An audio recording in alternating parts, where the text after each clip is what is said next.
এই বন্ধুরা, আমার হন্টিং সিনেপ্লেক্স চ্যানেলে তোমাদেরকে স্বাগতম।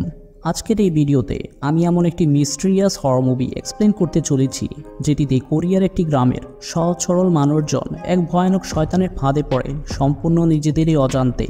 এই মুভির ঘটনা প্রবাহ তোমাদেরকে কনফিউজ করে দিবে যে কাকে বিশ্বাস করা যাবে আর কাকে নয়। এমনই এক হরর মিস্ট্রিয়াস কাহিনী নিয়ে দ্য ওয়েলিং মুভিটি 2016 সালে রিলিজ দেওয়া হয়, যা কোরিয়ান হরর মুভি লাভারদের মাঝে ব্যাপক সাড়া ফেলেছিল।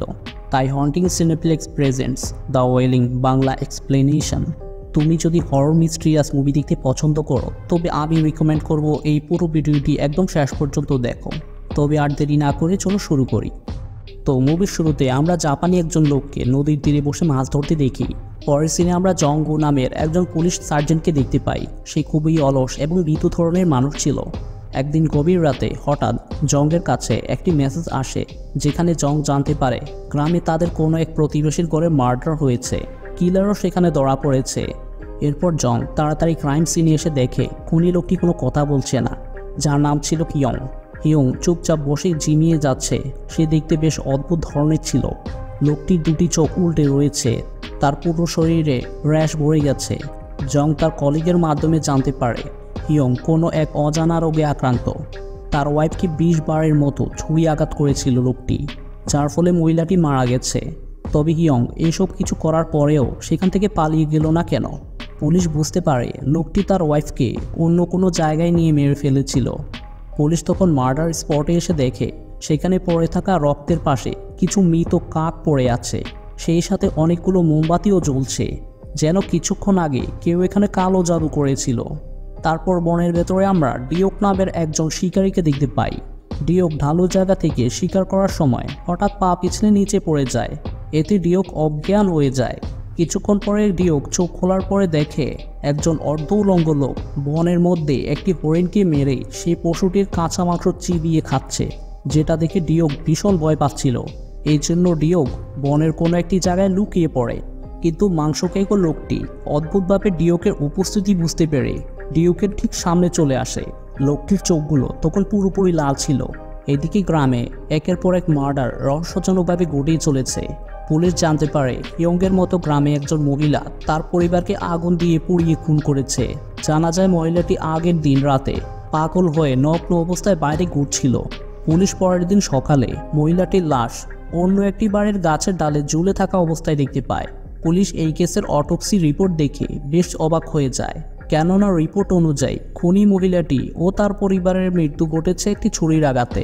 অপরদিকে ডিওক কোনোভাবে প্রাণে বেঁচে যায়। ডিওক গ্রামে ফিরে এসে পুলিশকে জানায় বনের মধ্যে সে মাংস খেকো কোনো এক লোককে দেখেছিল। ওই লোকটি একজন জাপানি ব্যক্তি ছিল। মুভির শুরুতে যাকে আমরা দেখেছি, সেই জাপানি লোকটি ক্যামেরা নিয়ে গ্রামের ভেতরে ঘুরছে। লোকটি এখানে আসার পর থেকেই অদ্ভুত সব ঘটনা ঘটছিল, যেটি গ্রামবাসীরা মনে করে। তবে ডিওক কোনোভাবেই মনে করতে পারছে না যে বনের মধ্যে মাংস খেকো ভয়ানক সেই লোকটি তার সাথে কি করেছে। জং ডিওকের এসব কথায় কান দেয় না। একজন দোকানদার জংকে মৃত মহিলা সম্পর্কে বলে মাংস খেকো জাপানি লোকটি মহিলার সাথে খারাপ কিছু করার চেষ্টা করেছিল। এতে মহিলাটি পাগল হয়ে গেছে। পাগল মহিলাটি প্রথমে 3 জনকে ছুরি দিয়ে আঘাত করেছিল, এরপর তাদেরকে আগুনে পুড়িয়ে মেরে ফেলেছিল। এসব শুনে জংয়ের মনে পড়ে যায় ডিওকের বলা জাপানি লোকটির কথা। জং ভাবতে থাকে আসলে জাপানি লোকটি এই খুনগুলোর সাথে জড়িত ছিল কিনা, কারণ যারা খুন করেছে তাদের সকলেরই মানসিক অবস্থা খারাপ ছিল, যেটি প্রতিটি হত্যাকাণ্ডে একই রকম ঘটেছিল। পরের দিন পাগল মহিলার বাড়ির কাছে জং অদ্ভুত একটি মেয়েকে দেখতে পায়। মেয়েটি জংকে বলে, যদি আপনার আশেপাশে জাপানি লোকটির উপস্থিতি অনুভব করেন, তাহলে আপনাকে অবশ্যই সাবধান হতে হবে, কেননা এই লোকটি কোনো সাধারণ মানুষ নয়, বরং সেটি একটি অভিশপ্ত শয়তান। বিশেষ করে যারা এই লোকটিকে তাদের সামনে দেখতে পায়, তাদের জীবনে ভয়ানক বিপদ আসে। জং মনে করে সে এই কেসের একজন উইটনেস খুঁজে পেয়েছে। তাই জং তার বসকে মেয়েটির সম্পর্কে জানানোর চেষ্টা করে, কিন্তু কিছুক্ষণ পরে জং মেয়েটিকে সেখানে আর দেখতে পায় না। এ সময় জং তার সামনে জাপানি লোকটিকে ভয়ানক রূপে দেখতে পাচ্ছিল, যেটা থেকে বেচারা জং ঘুম থেকে জেগে ওঠে। আসলে সবকিছুই জংয়ের স্বপ্ন ছিল। তবে আশ্চর্যজনকভাবে জংয়ের মেয়ে হায়োজিন অসুস্থ হয়ে যায়। এরপর জং তার কলিগকে নিয়ে ডিউকের সাথে বনের মধ্যে এসে দেখে সেখানে অনেকগুলো মৃত হরিণের হাড় শিং নিচে পড়ে রয়েছে। তখন আচমকা বৃষ্টি শুরু হয়ে যায়। এসব দেখে ডিওক সেখান থেকে পালানোর চেষ্টা করে, কারণ ডিওক ভাবে জাপানি লোকটি তাদের এখানে আসার উপস্থিতি টের পেয়ে গেছে, তাই জাপানি লোকটি কালো জাদু করে যাচ্ছে। ডিওক সেখান থেকে পালাতে গিয়ে পা পিছলে আহত হয়। এদিকে মুভির শুরুতে দেখানো সেই খনি লোকটি অর্থাৎ হিয়ং হাসপাতালে ছিল। হঠাৎ কোনো একটি অদ্ভুত শক্তি হিয়ংয়ের গলার হাড় ভেঙে দেয়, যেটি দেখে হাসপাতালে থাকা সবাই বেশ ঘাবড়ে যায়। অপরদিকে হায়োজিনের জ্বর কিছুতেই কমছে না, বরং তার অবস্থা আরও বেশি অবনতির দিকে যাচ্ছিল। এবার জং স্যাম নামের একজন লোকের সাথে দেখা করে। স্যাম জংয়ের কলিগের আত্মীয় ছিল। স্যামের ধর্ম সম্পর্কে চর্চা রয়েছে। স্যাম জাপানি ভাষায় কথা বলতে দক্ষ ছিল। এরপর স্যাম, জং ও তার কলিগ সহ একসাথে জাপানি লোকটির বাড়িতে আসে। লোকটি তখন সেখানে ছিল না, তাই তারা বাড়ির ভেতরে ঢুকে সবকিছু চেক করতে থাকে। ঠিক সেই মুহূর্তে জংদের নজরে পড়ে বাড়িতে একটি রুমের উপর, যেটি লক করে রাখা হয়েছিল। তারা ওই রুমের ভেতরে এসে দেখে সেখানে নিচে পড়ে আছে শিংসহ একটি মৃত হরিণের রক্ত মাখা মাথা, যেখানে জ্বলছিল অনেকগুলো মোমবাতি। জংয়ের কলিগ সাং সেখানে একটি গোপন রুম খুঁজে পায়, যেটা দেখে সাংয়ের পায়ের নিচ থেকে মাটি সরে যায়, কারণ সেখানে গ্রামে পাগল ও অসুস্থ হওয়া লোকগুলোর ব্যবহার করা জিনিস সহ তাদের ছবি ছিল, যাদের অনেকেই নিজের পরিবারকে আগুনে পুড়িয়ে বা খুন করে মেরে ফেলেছে। এদিকে জাপানি লোকটি তার বাড়িতে চলে আসে, তবে সে জংদের কিছুই বলে না। তারপর সাং জংকে একটি জুতা দেখায়। জং সেটি দেখে বেশ চিন্তিত হয়ে যায়, কারণ এই জুতাটি জংয়ের মেয়ে হায়োজিনের ছিল। এর মানে অভিশপ্ত শয়তানটি হায়োজিনকে তার পরবর্তী শিকার করতে যাচ্ছে। জং হায়োজিনের ড্রয়িং খাতার ভেতরে ভয়ঙ্কর সব ছবি আঁকা অবস্থায় দেখতে পায়।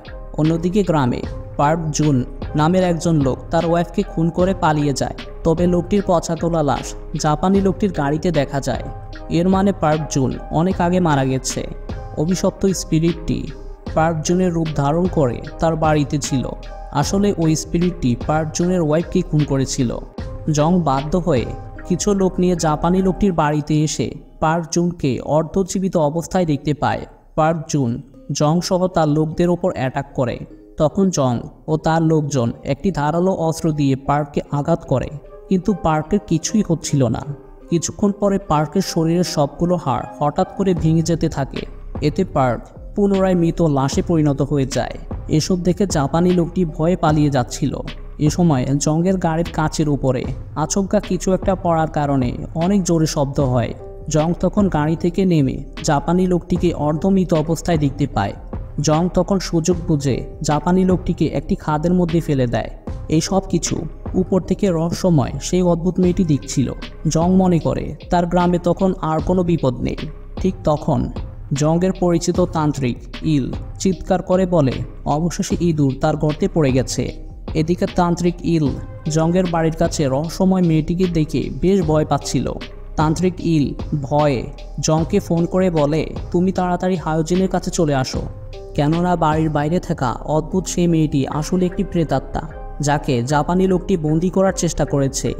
এইসব শুনে জং বাড়িতে এসে হায়োজিনকে খুঁজতে থাকে, তবে জং তার মেয়েকে দেখতে না পেয়ে বাড়ির বাইরে চলে যায়। তখন রহস্যময় সেই মেয়েটি জংকে বলে এখন বাড়ির ভেতরে না যাওয়ার জন্য, কারণ অভিশপ্ত শয়তান বা স্পিরিটটি আজকের রাতে হায়োজিনের মাধ্যমে জংয়ের বাড়িতে প্রবেশ করবে। তাই মেয়েটি সেই স্পিরিটকে ফাঁদে ফেলার জন্য চেষ্টা করছে। তান্ত্রিক ইল এবং অভিশপ্ত শয়তান একসাথে কাজ করছিল।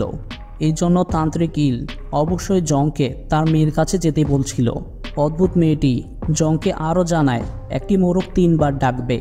জং যেন কিছুতেই মোরগটি 3য়-বারের ডাক দেওয়ার আগে ঘরে ফিরে না যায়। আসলে রহস্যময় এই মেয়েটি ছিল একটি ভালো আত্মা। মেয়েটি সবকিছু সত্য বলে যাচ্ছিল। সে অভিশপ্ত শয়তানের ফাঁদে পড়া থেকে লোকজনকে ঢিল মেরে সতর্ক করত। তবে জং মেয়েটির কথা না শুনে সেখান থেকে চলে যায়। এরপর আমরা দেখি আসলে কিছুক্ষণের মধ্যেই হায়োজিন বাড়িতে ফিরে এসে অদ্ভুতভাবে সবকিছু খাচ্ছে, যেটি দেখে হায়োজিনের মা ও দাদিমা বেশ ভয় পাচ্ছিল। এদিকে স্যাম রহস্যময় মেয়েটির কথা মতো জাপানি লোকটিকে তার বাড়ির মধ্যে জীবিত অবস্থায় দেখতে পায়। লোকটি তখন তার আসল ভয়ানক রূপে ফিরে এসে ক্যামেরার মাধ্যমে স্যামের ছবি তুলে নেয়। তোমাদেরকে জানিয়ে রাখি যে লোককথা অনুযায়ী অভিশপ্ত পিশাচ বা শয়তান ক্যামেরা দিয়ে মৃত মানুষের ছবি তোলার মাধ্যমে লোকজনের আত্মাকে বন্দি করে ফেলে। অপরদিকে জং বাড়িতে ফিরে এসে তার মা ও ওয়াইফের লাশ দেখতে পায়। এ সময় জংকেও আলজিন মেরে ফেলে। সে বাড়ির দরজায় বসে জিমাতে থাকে।